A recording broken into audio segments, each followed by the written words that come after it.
visto en unas fotos que precisamente compartió Horacio Ceballos, a quien tuvimos anoche en nuestros estudios, en la preparación de lo que fue el debate. Vamos entonces a comenzar preguntándole, Pedro, muy buenas noches, ¿cómo está usted? ¿Cómo se juegan estos descuentos en el equipo de Perú Libre? ¿Qué tal? ¿Qué tal? ¿Cómo estás? Los descuentos, ¿cómo se juegan? No sé, con tranquilidad, con ganas de seguir transmitiendo nuestras ideas, de insistir en que nuestra propuesta es una propuesta de progreso económico para favorecer a las pequeñas empresas, al agro, a las economías populares, mantener lo bueno y abrir un camino en el cual el Estado por los peruanos y deje que solo beneficia a un grupúsculo. A ver, comencemos digamos, por la propuesta usted insistente de que Luis Carranza debata con usted. No sé si eso se va a dar o no, pero si usted tuviera al frente a Luis Carranza, ¿cuáles serían las principales objeciones ante los planteamientos económicos de Fuerza Popular, para luego, por supuesto, pasar a los que ustedes ponen sobre la mesa? Bueno, creo que la primera objeción es que la propuesta de Keiko Fujimori es regalar, repartir, rebajar impuestos, como si la plata creciera en los árboles. Y el señor Carranza debiera saber bien que el dinero no crece en los árboles. Está bien que él le haya dado pues un préstamo de varios cientos millones de dólares a Nicolás Maduro y luego quiera hacerse el antichavista, pero igual el dinero no crece en los árboles, tenemos que conseguirlo de algún lado.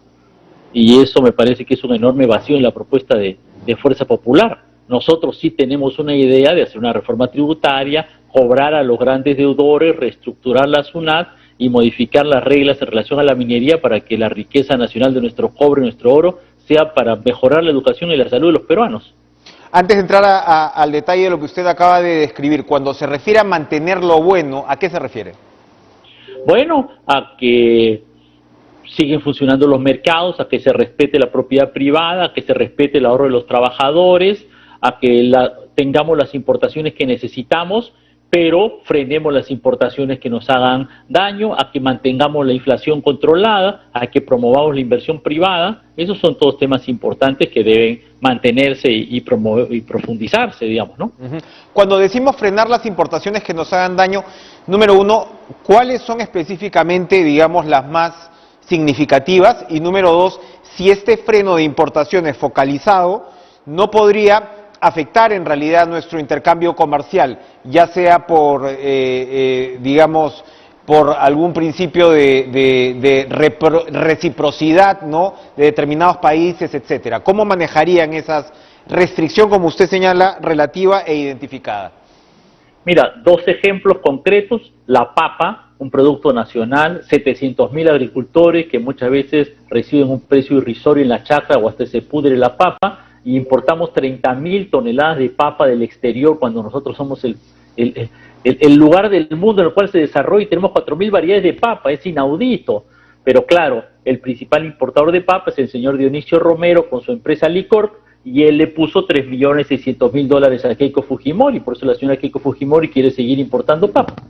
Segundo ejemplo, la ropa asiática, que viene a precio de dumping, a precio de saldo, y arruina el mercado nacional, genera desempleo en Gamarra, impide que nuestros pequeños empresarios salgan. Hay que poner una salvaguarda.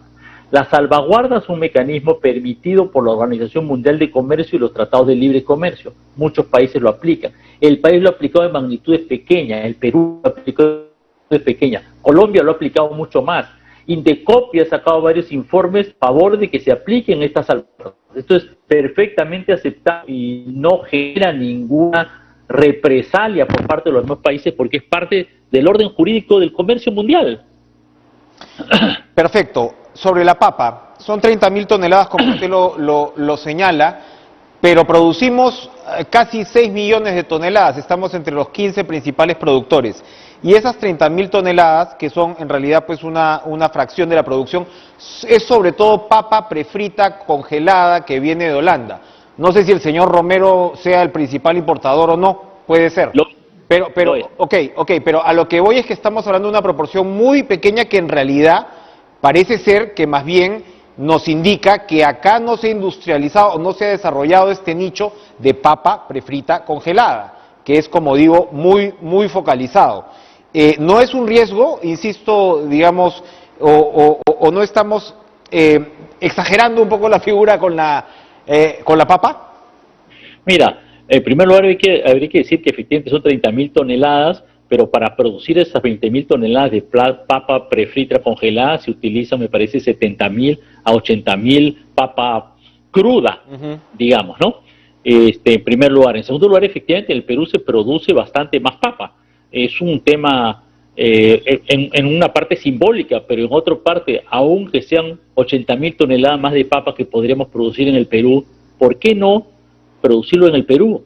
¿Por qué no tener esa industrialización? Digamos, ¿qué tan complicado es, digamos, cortar la papa, preferible congelarla?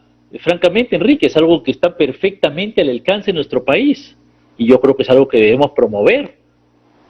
Y además creo que podríamos tener muchas mejores papas, porque te diré honestamente que me parece que el Perú tiene una gran cantidad de papas mucho más sabrosas y más ricas que esas papas prefritas congeladas de Holanda. No cabe duda, y cualquiera que compre la poca papa prefrita que se produce en el Perú, la papa yungay, amarilla, sabrá efectivamente y podrá hacer la comparación, pero mi pregunta iba a la línea de lo que usted respondía con el tema de los chinos. Si tú bloqueas, por ejemplo, una importación con estas características, la Unión Europea es uno de nuestros principales socios comerciales, ¿no podría haber una retaliación?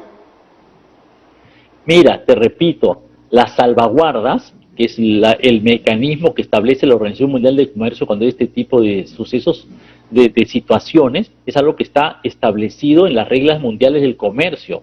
Diversos países han aplicado medidas de salvaguardas.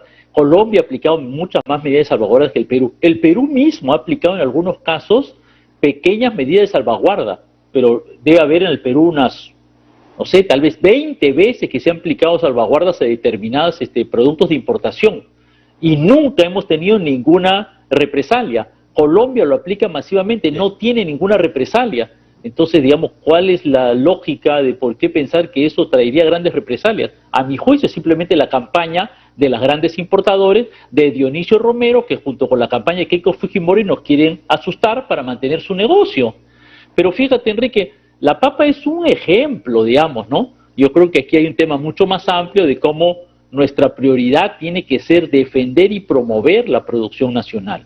Y buena parte de esa medida tiene que ver precisamente con cómo damos crédito a los productores agropecuarios, cómo promovemos innovaciones industriales, cómo favorecemos que tenemos nuevas líneas de producción.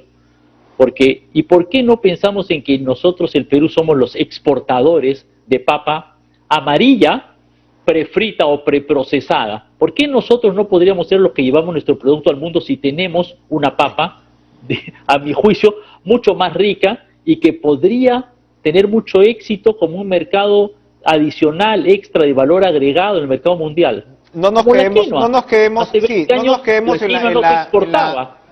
en la papa, efectivamente. Era un número que yo quería sacar a colación. Me parece muy importante que nos detalle la reforma tributaria que ustedes están planteando, porque lo que dicen es, a ver, tiene mucho que ver con evasión, con elusión y por supuesto con transformar el régimen tributario de las grandes empresas. Cuando hablamos de evasión y elusión, me parece que son entre 20 y 25 mil millones de soles cada rubro. Y según el discurso, digamos, de SUNAT, ahí está sobre todo el principal hueco, incluso antes que las famosas exoneraciones. ¿Cuáles son las modificaciones puntuales que ustedes proponen? Mira, en primer lugar es una orientación de política. Y la gran orientación es, la SUNAT tiene que concentrarse ahí, no tanto en perseguir al pequeño empresario, a la bodeguita, en las cuales es un enorme esfuerzo, tiene poco resultado tributario y además afecta el empleo y el desarrollo productivo de los negocios en el país. Las grandes, bueno, tenemos la norma antielusión, tenemos que tener una actitud mucho más firme respecto al aprovechamiento de los paraísos fiscales, porque hay empresas que se colocan, digamos, jurídicamente en un paraíso fiscal y el único sentido de una empresa de colocarse en un paraíso fiscal es evadir impuestos. No por ninguna otra razón una empresa va a estar en Luxemburgo, en las Islas Caimán o en uno de estos otros sitios simplemente para evadir impuestos y ocultar información, y eso tiene que cerrarse. Y hay un gran tema con lo que se llama los precios de transferencia.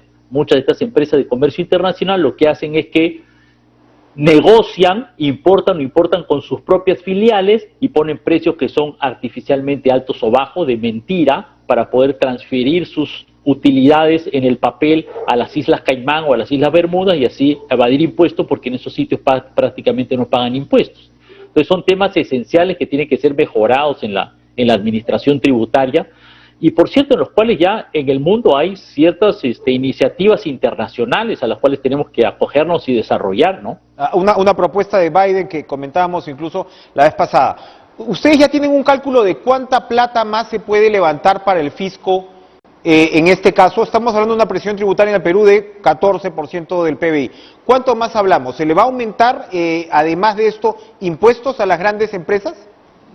Bueno, el centro de la propuesta impositiva, además de estas medidas que hablábamos, ¿no?, de reforma tributaria, es el tema de renegociar las condiciones tributarias, de regalías de las empresas mineras.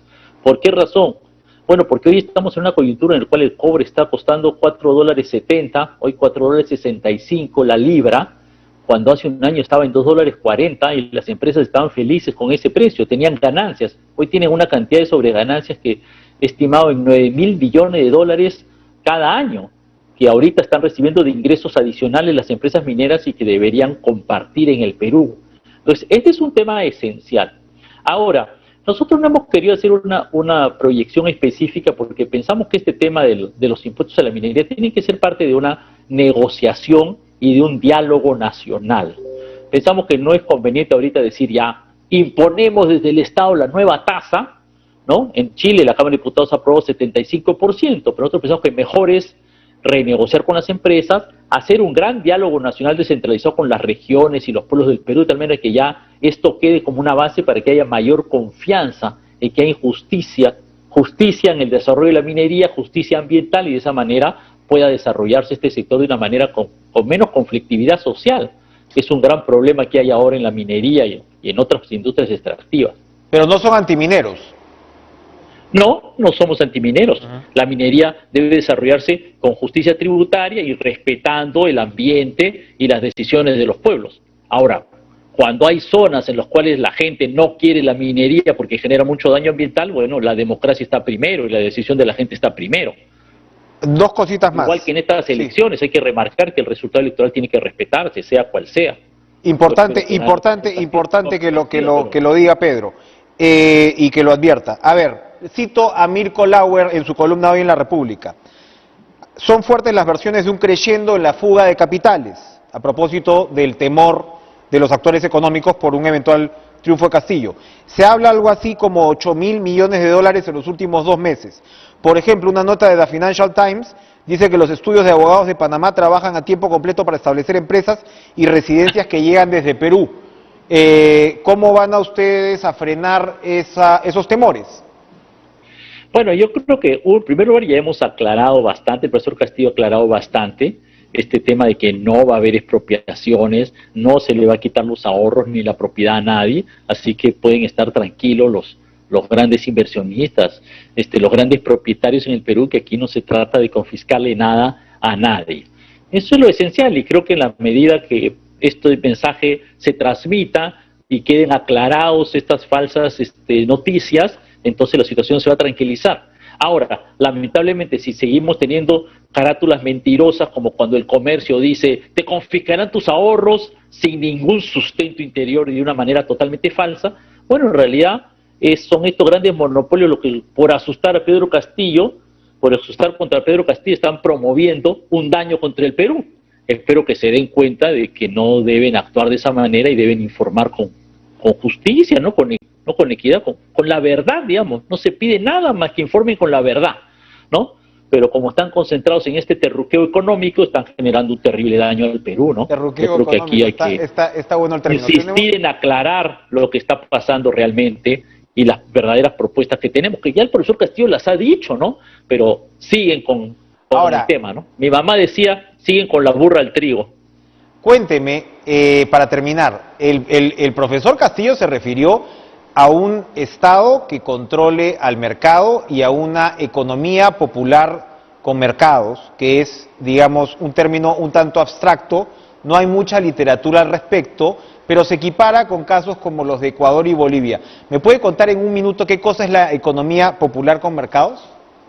Bueno, es que los mercados funcionen, la inversión privada funcione y que nosotros pongamos mucho énfasis, vamos a poner mucho énfasis en generar empleos, 1 millón de empleos el primer año, y en apoyar a las pequeñas empresas, a las microempresas y a la agricultura, que es donde trabaja la mayor parte de la población. Y impulsando a las pequeñas empresas de la agricultura, logramos que por un lado mejoren su productividad y sus ingresos, y por otro lado que haya bastantes productos en la mesa popular, de tal manera que alejemos cualquier preocupación de que pueda haber un brote inflacionario. Nosotros mantendremos la inflación controlada. Gracias, Pedro Franque, como siempre, por acompañarnos. Suerte en este último tramo de campaña.